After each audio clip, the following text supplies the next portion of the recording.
Tere! Minu nimi on Ivo Jaanisoo. Olen Majandus- ja Kommunikatsiooniministeeriumi ehitus- ja elamuosakonna juhataja. Ma räägin teile natukene sellest tööst, selle taustast ja tulevikust. Aitäh teed sisse juhatamast. Minu teada on teid siin ekraani taga praegu kuskil 100 inimest, nii et mul on au olla kõigi teie ees. Täna siis räägime ehitusvaldkonna ettevalmistamisest selleks, et tõhustada valdkonna infovahetust. Digitaalsus ise, digitaliseerimine, see ei ole eraldiseisev eesmärk iseenesest. Eesmärk on tõhustada kommunikatsiooni ettevõtjate, kohalike omavalitsuste ja valitsusasutuste vahel. Üleüldse avalikkuse ja ehitusvaldkonna vahel. 2015. aastal jõustus uus ehitusseadustik. Loomulikult see ei tulnud tühja koha peale, et meil ehitusõigus on üsna vana asi, see ju tegelikult ajaloos tagasi vaadates läheb meie tsivilisatsiooni algusaegadesse, et juba vanas Babylonias üks esimesi õigusakte käsitleb ehitust. Näiteks siis selle koha pealt, et kui siis ehitusmeister, tema loodud ehitis kukkus omanikule pähe, siis tuli siis surmata ka see ehitusmeister. Et õnneks me oleme nüüd oluliselt tsiviliseeritumad, meil on oluliselt täpsemad regulatsioonid. Me suudame ehitiste kvaliteeti kontrollida juba ammu enne seda, kui ehitis on valmis või valmimisel.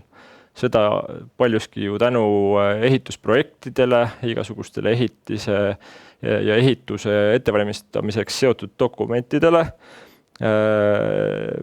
tänu erinevatele digitaalsetele simulatsioonidele, tänu ülitäpsetele infomudelitele me saame luua parima võimaliku ehitise selles asukohas ja sellele konkreetsele kasutajagrupile vastavalt, nende tingimustele vastavalt.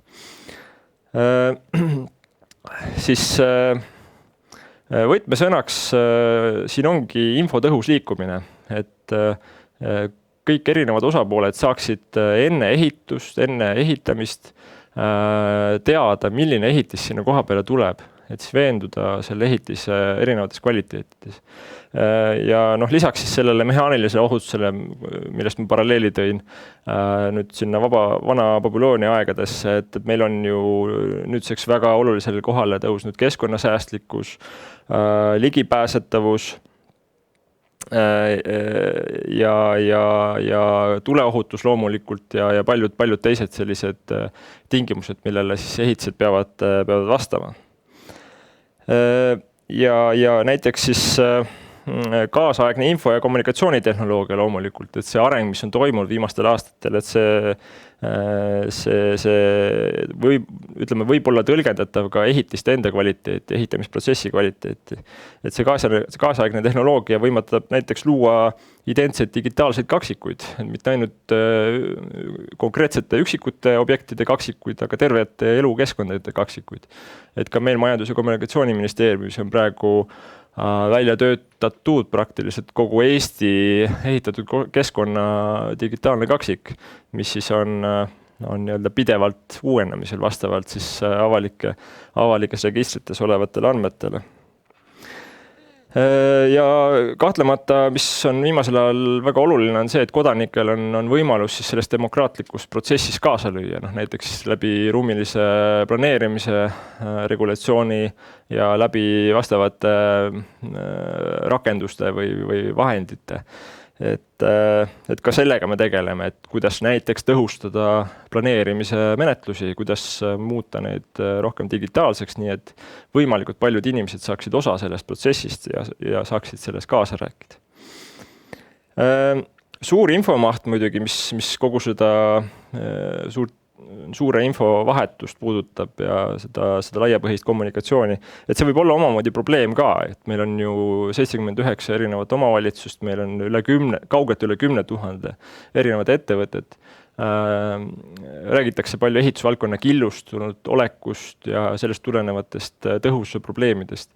Võib-olla see killustunud olek ei ole probleem siis, kui meil on ühtsed reeglid, ühtsed kommunikatsiooniprintsiibid, ja ühtsed tehnoloogiad, et kuidas me omavahel kommunikeerime. Et näiteks me näeme, et ehitussektor saaks nende väga paljude osapoolte puhul väga tõhusalt toimida, kui standardiseerida just see omavaheline kommunikatsioon. Ja mitte ainult sektori sees, aga ka sektori ja avaliku sektori vahel. Ettevõtjad, riik, ettevõtjad, kohalik omavalitsus ja ka nemad omavahel. Ja pluss kõik laiem avalikkus, iga inimene tänavalt. Kui ma ise 4 aastat tagasi ministeeriumisse tulin, siis oli äsja tehtud väga suur samm. MKM käivitas siis digitaalse menetlussüsteemi ehitusregistris. Ehitusload, kasutusload ja nii edasi. Nii kohalikud omavalitsused, järelevalveasutused kui ka sektor võtsid selle arengu väga hästi vastu. See oli vähim, mida riik sai teha.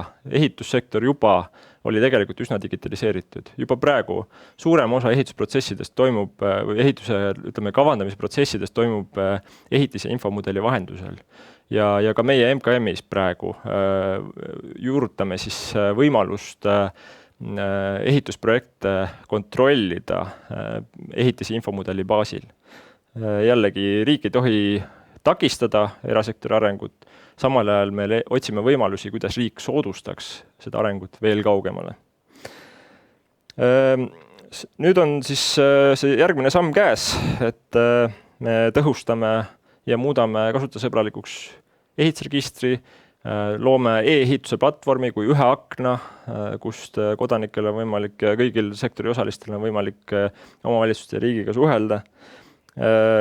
Ja mida praktilisem ja mugavam on infosüsteem, seda vähem on märgata selle taga peituvat keerukust. Ja tuleb arvestada, et näiteks praegu ehitusregister on ehitusseadustiku nägu. Ehitusseadustikus on kirjas juriidiline info, millele kõik peab vastama, eks. Ehitusregister on see, mis muudab selle reaalsuseks. See on see, millega inimesed reaalselt tööd teevad. Ja see süsteem nüüd muutubki selliseks, et ehitusseadustiku keerukused välja ei paista. Aga siiski me peame tegelema sellega, et ehitusseadustik muuta veel lihtsamaks, et ka seda infovahetust oleks võimalik veelgi tõhustada. Eduka digitaliseerimise eelduseks on see, et digitaliseeritavad protsessid on võimalikult selged ja standardsed. Ja paljud sellised protsessi reeglid sisalduvadki just ehitusseadustikus ja loomulikult selle rakendusaktides. Ja see on kõik põhjus, miks me oleme täna suure ootusärevusega siin seminaril.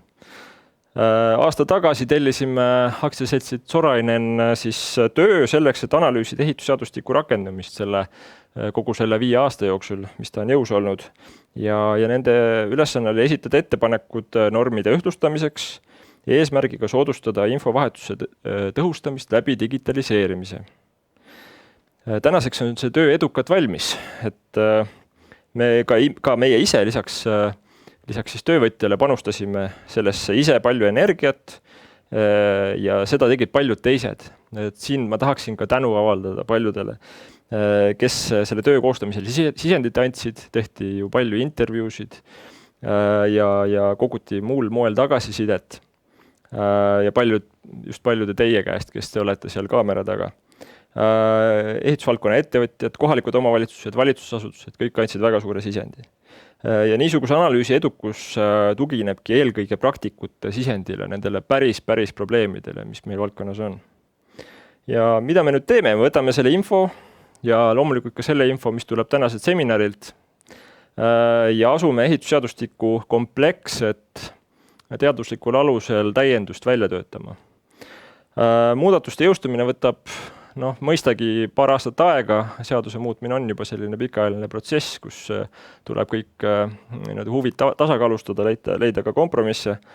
Aga selle aja jooksul me saame kindlasti paljude teiega konkreetseid ettepanekuid siis läbi arutada ja läbi töötada. Et ka tänasest siis ma ootan tõhusat infovahetust ja seminaril osalejatelt ootan just head konstruktiivset tagasisidet selleks, et liikuda võimalikult varakult, võimalikult õiges suunas. Nii et soovin meile kõigile head seminari. Aitäh!